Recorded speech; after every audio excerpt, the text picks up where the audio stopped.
नमस्कार, कैसे हैं आप। राहुल गांधी को सजा अदालत ने दी, लेकिन कांग्रेस पार्टी हमलावर सरकार पर हो रही है। सुप्रीम कोर्ट के रूल के मुताबिक राहुल गांधी को दी गई सजा के बाद उनकी सदस्यता लोकसभा सेक्रेटरीट ने खत्म कर दी। राहुल की सदस्यता खत्म होने के बाद तिलमिलाने लगी कांग्रेस पार्टी और विक्टिम कार्ड खेलना शुरू कर दिया कि राहुल गांधी चूंकि मोदी पर हमला करते हैं, इसीलिए राहुल गांधी को यह सजा दी गई है। दरअसल जिन मुद्दों पर राहुल गांधी का बरबोलापन सामने आया, उस मुद्दों से भागकर कांग्रेस पार्टी यह कह रही है कि अडानी और अंबानी पर राहुल बोलते थे, सजा इसकी हुई है। देश की जनता को गुमराह करने का खेल। लेकिन राजनीति बड़ी क्रूर है। बीजेपी ने हथियार बना लिया, वो हथियार जिससे राहुल और कांग्रेस को समाप्त कर दिया जाए। सजा पाने के बाद, अपराध के बाद विक्टिम कार्ड खेलने के कांग्रेस के इस प्लान पर पलीता लगाने के लिए बीजेपी के नेताओं ने, खास करके पिछड़ी जाति के नेताओं ने राहुल गांधी पर हमला करना शुरू कर दिया।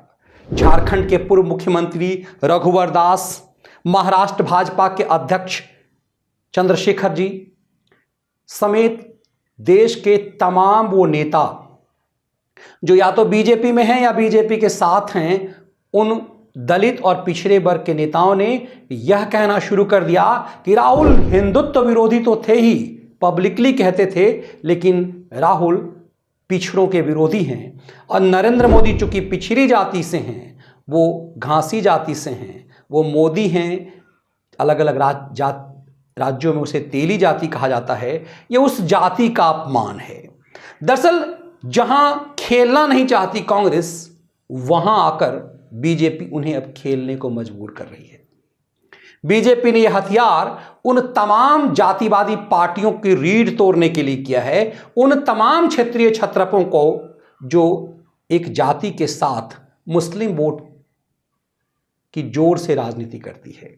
जैसे बिहार में लालू प्रसाद यादव की पार्टी MY समीकरण से, नीतीश कुमार की पार्टी अपनी कुर्मी जाति के बल पे, उत्तर प्रदेश में मायावती की पार्टी दलितों को लेकर के, अखिलेश यादव की पार्टी MY समीकरण के नाम पर, ज्यादातर क्षेत्रीय छत्रप अपने जातिवादी एजेंडे से राजनीति चलाते हैं।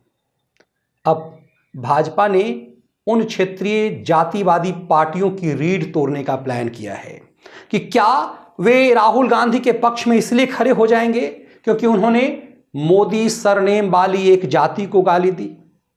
राहुल गांधी की संसद सदस्यता खत्म कर उन्हें पूर्व सांसद बनाकर कांग्रेस को बीजेपी विक्टिम कार्ड नहीं खेलने देना चाहती। मोदी इन सबसे दूर, भले ही वाराणसी में अलग अलग परियोजनाओं का उद्घाटन कर रहे हों, लेकिन बीजेपी के दूसरे नेता मैदान में आ गए और कांग्रेस को जातिवादी करार दे दिया, पिछड़ा विरोधी करार दे दिया। बैकफुट पर आते हुए कांग्रेस ने सवाल करना शुरू किया दिग्विजय सिंह जैसे नेताओं ने कि ये तो मंडल विरोधी थे। सच तो यह है कि मंडल विरोधी तो सबसे ज्यादा कांग्रेस थी। कांग्रेस उस समय अपोजिशन में थी। तो अब ये गुमराह करने का पूरा प्लान की हवाई निकालने की प्लानिंग है। राजनीति कहां जाकर शुरू और कहां जाकर खत्म होती है, ये कहना मुश्किल है। जो भाजपा जातियों की राजनीति करने से बचती थी, हिंदुओं की राजनीति भले ही करे, जातियों को जोड़ने की राजनीति करती थी, उसे भी अब लग रहा है कि मोदी के ऊपर हमला, यदि पिछड़ों पे हमला बनाया जाए तो पिछड़ों की राजनीति, जातिवादी राजनीति करने वालों की भी रीढ़ तोड़ी जा सकती है कि वो कांग्रेस के साथ खड़ा होकर के हुड़दंग ना मचाए और कांग्रेस की भी इस नियत पर चोट किया जा सके। इसीलिए कांग्रेस मोदी पर हमला से अब बच रही है, मोदी जाति के नाम पर चर्चा से बच रही है।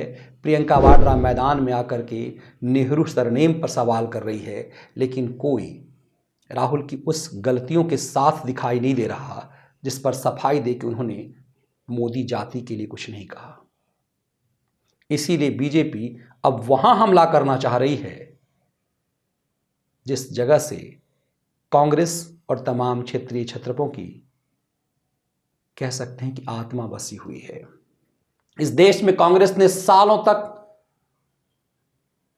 ध्रुवीकरण की राजनीति की, पिछड़ा, ब्राह्मण, मुस्लिम, तो दूसरी पार्टियों ने एक जाति और तुष्टीकरण की जाति को लेकर के वोट बैंक साधा। अब मोदी के पिछड़ा कार्ड के माध्यम से बीजेपी उन क्षेत्रीय छत्रपों की रीढ़ तोड़ देना चाहती है। सजा राहुल गांधी को हुई, लेकिन इसे हथियार बना करके अब बीजेपी जातिवादी पार्टियों को चोटिल करना चाह रही है। ये वीडियो विश्लेषण कैसा लगा? इसके कंटेंट यदि पसंद आए तो वीडियो को लाइक और शेयर जरूर कीजिए। बहुत धन्यवाद।